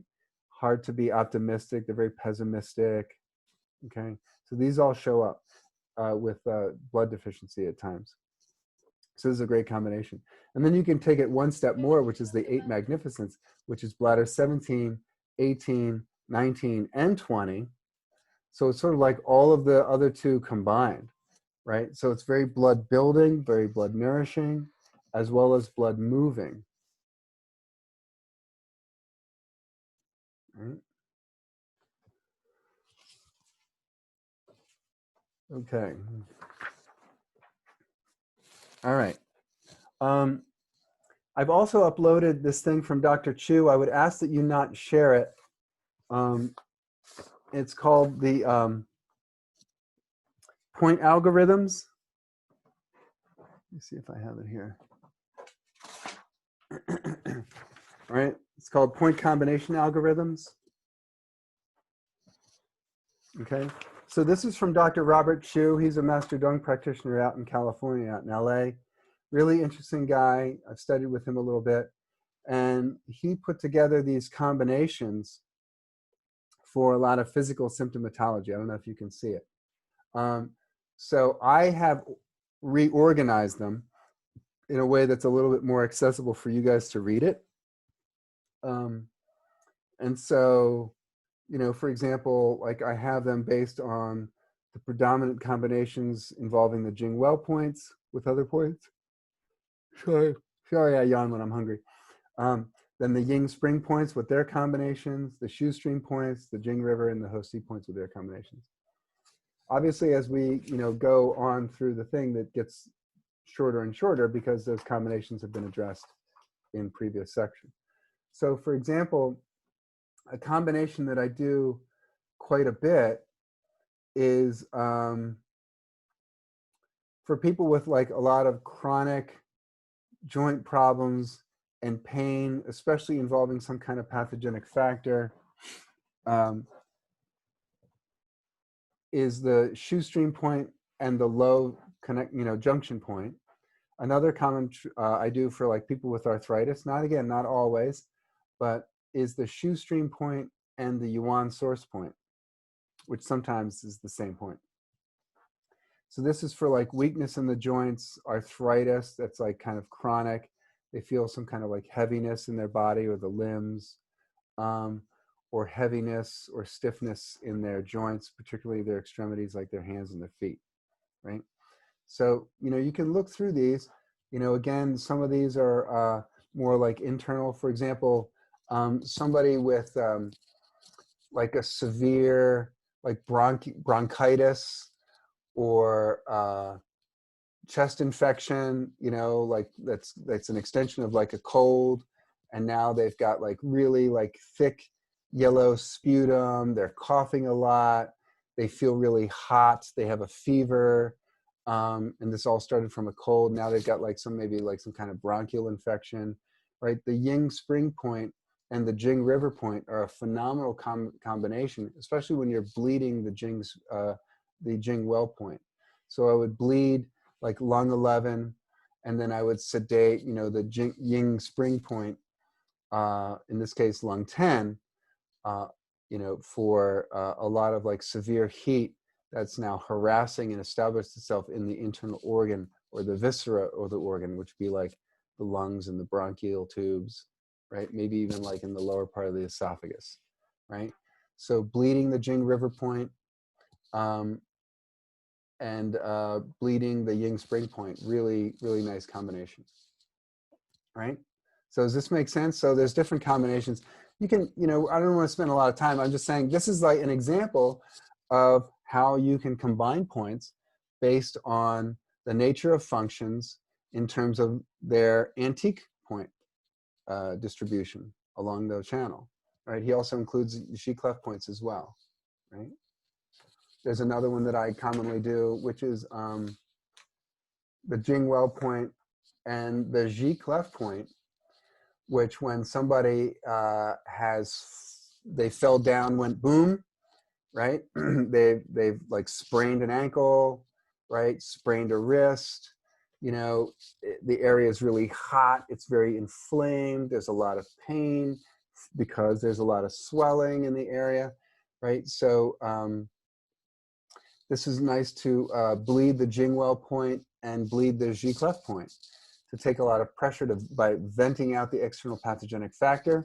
Also bleeding the G clef point to powerfully move the blood and therefore the qi through the channel, right? So it's not stagnating, right?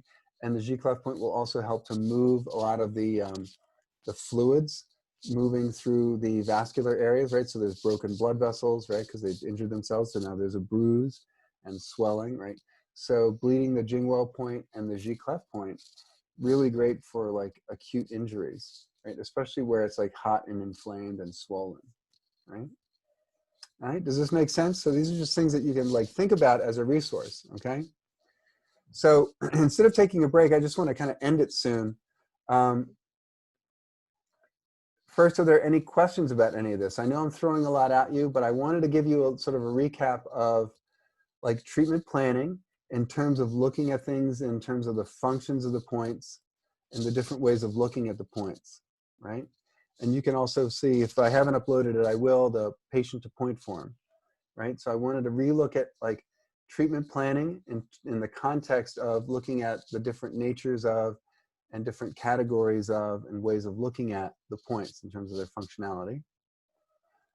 And then wanted to look at some common combinations that we often use and how you would think about combinations and combining points, right? Especially in terms of like, okay, here's my treatment message. This is what I want the patient to receive. This is what they're needing. That's the center of the bullseye. And then what are the things that support that treatment message, like very directly in terms of functions or clearing external pathogenic factors or transforming internal pathogenic factors, right? Or dealing with the certain substances that finance, you know, the organ's ability to deal with whatever it is that the primary issue is, right? These are your secondary points. And then maybe some other systemic points that support that. That's your tertiary points. So I wanted to think about treatment planning in terms of that. And then looking at some different combinations. So any questions about anything we've covered so far? All right. So one of the things that you can think about is when you're, yes, question, Farah. Yes, when you talk about the diaphragm, the tightness in diaphragm, do you mean the person who cannot like have a deep breath? Yes. Okay. And what's the reason for that? usually?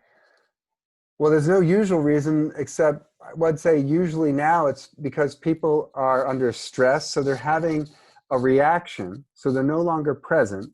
They're caught in reaction through some kind of spirit level or mental emotional level story that has them tense, that they tense up. And that's the most common place for us to tense up, the neck and the upper traps, as well as the diaphragm. And I would say generally, any time the patient's kind of caught or triggered, or think about the times you're triggered and you're now in a state of reaction or moderate reaction, where like you're aware that you're in a reaction, but you're still not able to respond like in a way that's not like this sort of habitual response. I guarantee you your diaphragm is tight. Right? Thank you. Yeah. Secondarily, reasons would be like digestive issues, right? Liver over controlling the spleen and stomach, which could be, again, emotional reasons, like mental level reasons, or it could be because of something that they ate, right? But yeah, that's why. Okay. And one more question about the sweating. I know you mentioned that it's related mostly to the lung and sometimes large intestine, but and heart. But does it matter where in the body? Like, is it like if the sweating is on the arm or is in the back, or if it's in the head or neck? Does it indicate anything? Well, I would say look at front and back, look at above and below, and look at the areas and the channels that deal with that, and then what does that imply in terms of what organ system is involved, right? Because people sweat because of like heart issues, lung issues, kidney issues. I mean, like, is it like that, for example, the person who has, I don't know, a heart issue has sweating around the neck and head more? Is it like this, It or? could be. It can be, yeah. Okay. And how Sweating we is can, like, again, like if someone is really nervous and feeling vulnerable, their hands may sweat a lot. Like you'll see this in treatment rooms. Like people are like kind of needle phobic. Why they come to acupuncture is beyond me. But they'll be very needle phobic, and I'll do a point and their hands start to sweat because they're nervous. Right? That generally points more to pericardium. okay.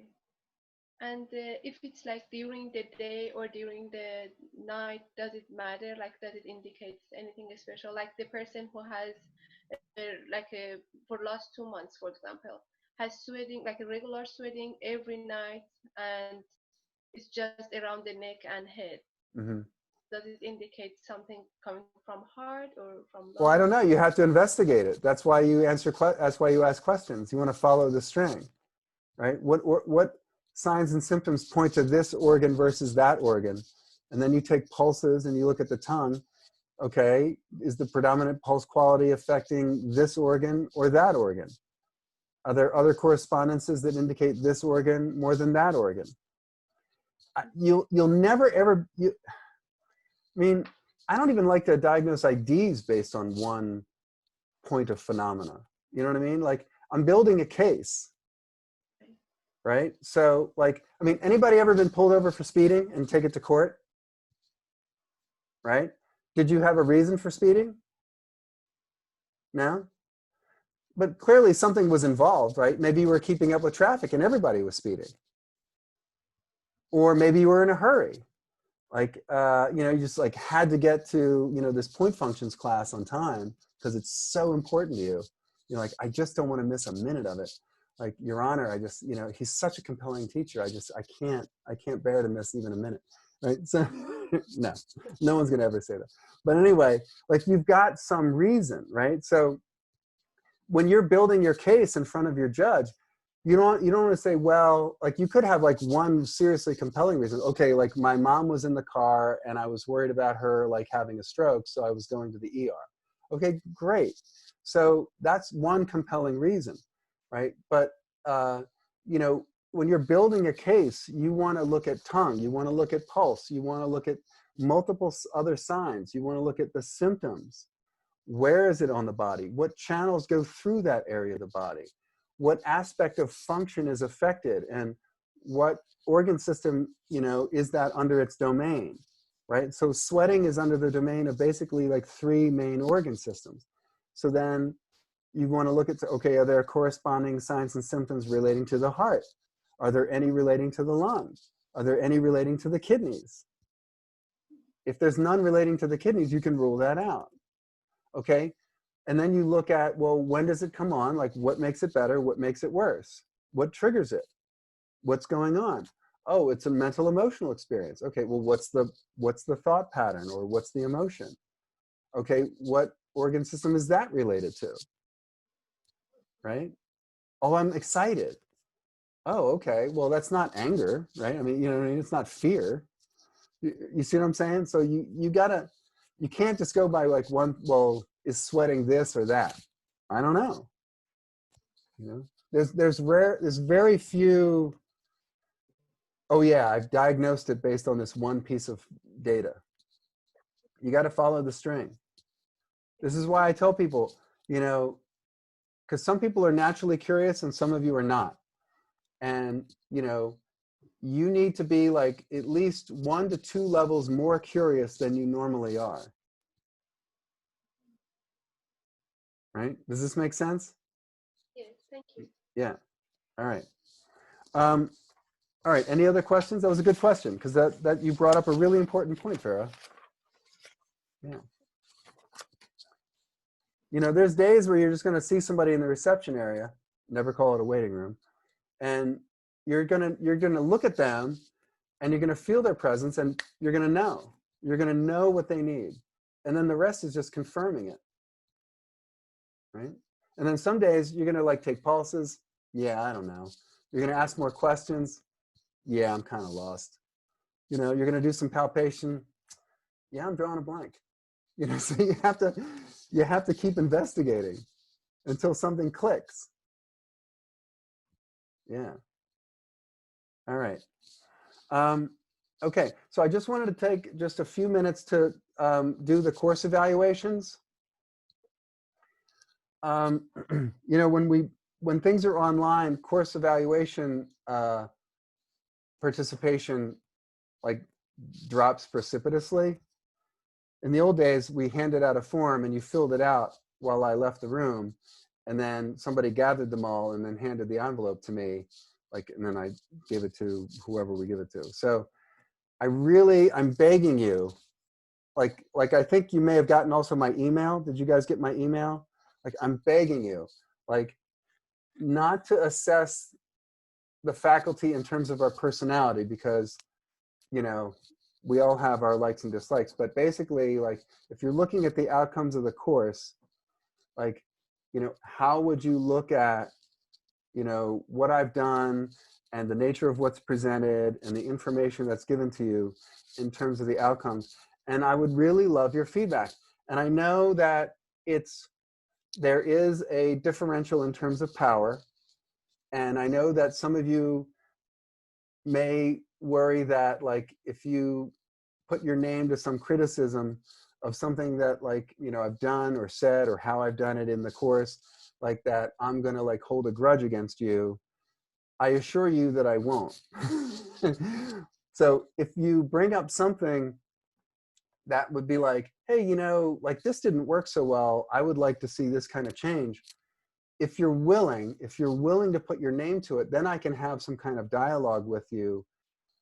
Because a lot of times, I get it, and I'm just well, that's really good feedback, but I'm not really sure what to do with it, or what maybe you meant by it, or maybe you were referring to something that was, because I remember one person actually gave me this very long, drawn out critique, which was really incredibly detailed, but unfortunately they confused me with another professor, and so they were criticizing another professor in another course, but I didn't know who it was. So this is really highly detailed. This is clearly not about this course. So I couldn't respond. So anyway, you know, I can take a punch. So if you're willing to put your name to it, then I can have like a meaningful dialogue. If you're not, I totally understand. I don't want you to make you uncomfortable in any way, but it just helps me. So yeah. So again, base it on the outcomes of the course, not on things that maybe you can include, say, well, you know, this isn't included in the outcomes of the course, but maybe this would be kind of cool. This wasn't listed, so you can talk about that, but don't base your critique on outcomes that aren't part of this course. You know what I mean? Like, this is the course that it is. It's not this other course that it isn't, right? Because we've also had a lot of that in a lot of different courses. Like, well, that's a nice course that lives in your mind, and I'm happy to like maybe work towards that, but that's not what's actually happening. You know what I mean? Because I'll do that myself. I'll think, wow, you know, that would be kind of nice, but like that wasn't actually what part of like the herb course that I'm evaluating. So long story short, I'm just begging you, like, imagine me, I'm not right now, but imagine me like on my knees begging you to like, please fill out the course evaluation. All right. And for that, and with that, are there any last questions? And I'll just let you I go. have one. Yeah. Several of us are auditing the course, and the course evaluation didn't come through Canvas. So should we go ahead and do it by your email, or what? Well, you can send it to Alex York directly Okay. at ayork@muah.edu. So if Okay. you're having trouble with doing it on the platform that you have or following that link, like if you're auditing or whatever, just for whatever reason, you know, and you also have like I'm asking you to do it now, but if you have additional thoughts, like, oh, I already submitted my evaluation, but you know, I was taking a bath and I was thinking about this and this kind of popped into my mind, you can email Alex York or me, right? Okay, thanks. Yeah. So it's not like, oh, well, I've submitted it. I don't have any other opportunities to add anything. By all means, you can add it later. Just send it directly to Alex York. And I'd love to hear, you know, what your thoughts are. Because again, I know it's, especially online, it's tough, man. I mean, you know, I don't take as many breaks as I should, and because I get excited and I lose track of time. So I apologize for that. So, you know, and I know it's a lot of information and it's not going to really make sense in terms of incorporating it, but I'm hoping that I'm leaving you with a foundation of resources that you can come back to over and over to refer to. And Carol, you've taken this twice, right? This is the second time. Yeah, yeah, right? Yeah. So, and I really appreciated what you said. You know, so that was really helpful. And for me, like I have to hear things multiple times. Like I have resources that I keep in my treatment room that I revisit over and over and over and over, like Robert Chu's point combinations algorithm. You know, I don't expect you to get this all. And it may be like, oh my God, I'm being hit with a fire hose. I get it. I totally get it. But this is the course where you get it. So, you know, this is it. Take it again, it would be okay. Or you can take it again. You can audit it, right? And feel free to pick my brain. Like for as long as I'm alive, I'm at your disposal. Like really. Oh, like thank you. That's really seriously. Nice. I can't tell you how many times I get a text in the middle of the day from somebody that graduated like 5-10 years ago, and they're like, "Hey, you know, I was wondering about this. What are your thoughts on that?" Great. I love that. I love that. I don't charge money for that. Okay, good. Thanks. All right. So please fill out your evaluation. You know, be honest, be sincere, be rooted in the outcomes. And if you have any other questions, I'm happy to address them at any time. All right. So good. So I wanted to finish by, you know, 11:15. It's 11:15. So I'll let you go. Please do the course evaluations. And I hope you have an awesome break. And I look forward to seeing you again in the future. Hey, All right. time. Be well. Take care. Hey, Yeah. time. Yes. Thanks, Tom.